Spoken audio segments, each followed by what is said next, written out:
Hello dear aspirant, welcome to my YouTube channel. Friend, সময় আর হাতে বেশি নেই। WBCS 2025 এর জন্য মাত্র কয়েক মাস বাকি।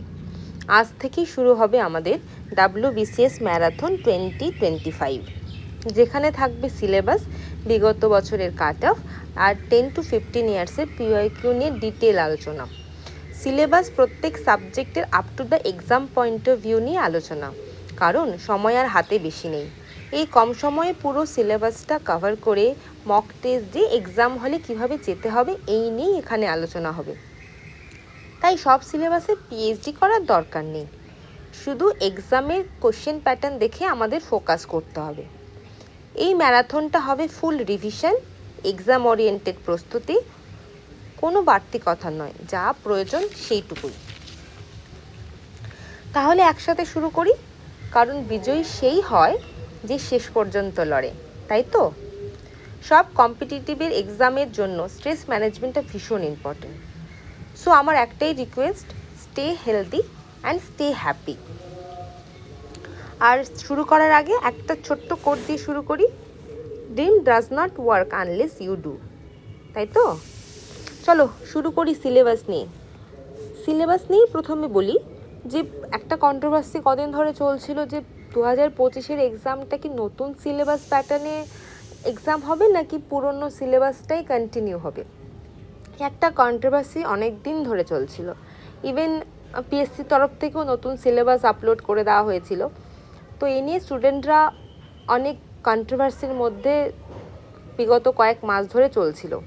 কিন্তু দেখো, জুন 17-তে 2025-এর জুনে কলকাতা গ্যাজেটের একটা নোটিফিকেশান বার হয়েছে, যেখানে অলরেডি মেনশন করে দিয়েছে যে 2025-এর যে WBCS প্রিলিমস এক্সামটা হবে সেটা পুরনো প্যাটার্নটাই ফলো করবে। ইভেন মেন্সও, ঠিক আছে, মেন্সও একই MCQ ফর্মেই হবে। তো আগে PYQ আগে প্রিলিমস নিয়ে আলোচনা করি, তারপরে মেন্স নিয়ে আমরা পরে আলোচনা করব, তাই তো? আগে তো প্রিলিমসটা উত্তরতে হবে। তাহলে প্রিলিমসের সিলেবাসে কী কী রয়েছে? এই 8টা টপিক, ঠিক আছে? পুরো এক্সামটা 200 নম্বরে, 8টা মডিউলসের প্রত্যেকটা সেম ওয়েটেজ, মানে 25-25 করে। তাহলে 8টা মডিউলস কী কী আছে? English composition, general science, current event of national international importance, history of India, geography of India with special reference of West Bengal, Indian polity and economy, Indian national movement, general mental ability. এই হচ্ছে 8টা modules, ঠিক আছে? আর প্রত্যেকটায় 25-25 করে। এবার এই 8টা মডিউলসের একটু ডিটেলসের আলোচনা করি, মানে এই 8টা মডিউলসের কোন কোন টপিকটা বারবার WBCS রিপিট করেছে। ইংলিশ কম্পোজিশনের মধ্যে synonyms, antonyms, idiom, phrases, vocabs, phrasal verb, homophones, fill in the blanks with appropriate words. এই কটা জিনিসই আমরা বিগত কত বছরের এক্সামে দেখব যে বারবার রিপিটেশন হয়েছে। নেক্সট হচ্ছে জেনারেল সায়েন্স। জেনারেল সায়েন্সের মধ্যে কি একটা জেনারেল আন্ডারস্ট্যান্ডিং থাকতে হবে সায়েন্সের ওপরে, বেসিক সায়েন্টিফিক কনসেপ্ট অ্যান্ড তার principle, everyday observation and experience, and general application of science without specialised knowledge. সায়েন্সের কোনো স্পেশালাইজড নলেজের দরকার নেই, একটা মোটা একটা জেনারেল আইডিয়া হলেই হবে। তারপরে আসি কারেন্ট ইভেন্টে। তাহলে কারেন্ট ইভেন্টের কোন পার্টগুলো? Political development, economic updates, environmental issue, sports and cultural events. এই পার্টগুলো বেশি ফোকাস করতে হবে। নেক্সট আসি হিস্ট্রি অফ ইন্ডিয়া। একটা ব্রড আন্ডারস্ট্যান্ডিং থাকতে হবে ইন্ডিয়ান হিস্ট্রি সম্পর্কে, ancient history, medieval and modern যে পিরিয়ডসের social, economic and political aspect, ঠিক আছে? নেক্সট আসি ইন্ডিয়ান ন্যাশনাল মুভমেন্ট। এখানে কি আছে? Understanding of freedom struggle, focusing on 19th century renaissance, growth of nationalism, key movement and leader leading to the independence. এই টপিকগুলো। Next geography. জিওগ্রাফি কোনগুলো? Physical geography of India, social and economic geography, special emphasize on West Bengal geographical features, ঠিক আছে? তারপরে আসি Indian polity and economy, Indian constitution, Panchayati Raj, economic and planning and development, community development and programs, okay? তারপরে আসি general mental ability. কী আছে এর মধ্যে? Logical reasoning, quantitative aptitude, problem solving techniques. ঠিক আছে, কিছু অ্যারিথমেটিকের কোশ্চেনও মাঝে মাঝে দিয়ে দেয়, মানে যেটা পিওয়াইকিউতে দেখলেই আমরা বুঝতে পারবো। ঠিক আছে, এই হলো আমাদের ডিটেলস সিলেবাস। তারপরে আসি যে বিগত বছরের কাট অফ কী কী ছিল। ঠিক আছে,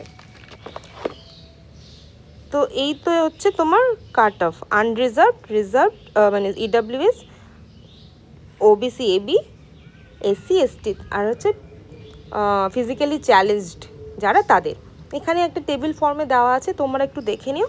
আমি একটু আনরিজার্ভড দিয়ে একটুখানি বেশি ডিটেলে আলোচনা করছি, কারণ এখানে কম্পিটিশানটা বেশি থাকে, রাইট? তো 2023-এ দেখো ছিল 101, যেখানে ওবিসিরও তাই ছিল।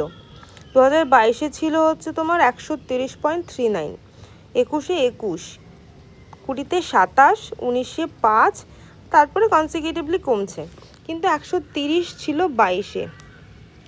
সো আমরা জানি 2024-এর এক্সামটা স্কিপ করা হয়েছে, মানে এক্সামটা কন্ডাক্ট হয়নি। তো যেহেতু কন্ডাক্ট হয়নি, 2025-এর এক্সামটা একটা মডারেট প্যাটার্ন ফলো করলেও করতে পারে।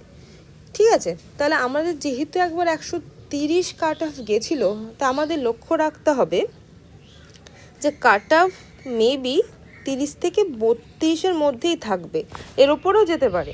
ঠিক আছে, সেটা তো পরীক্ষার হলে এক্সাম কোশ্চেন দেখেই বোঝা যাবে, কিন্তু এর নিচে আমাদের কিন্তু লক্ষ্য রাখলে একটু ভুল হলেও হতে পারে।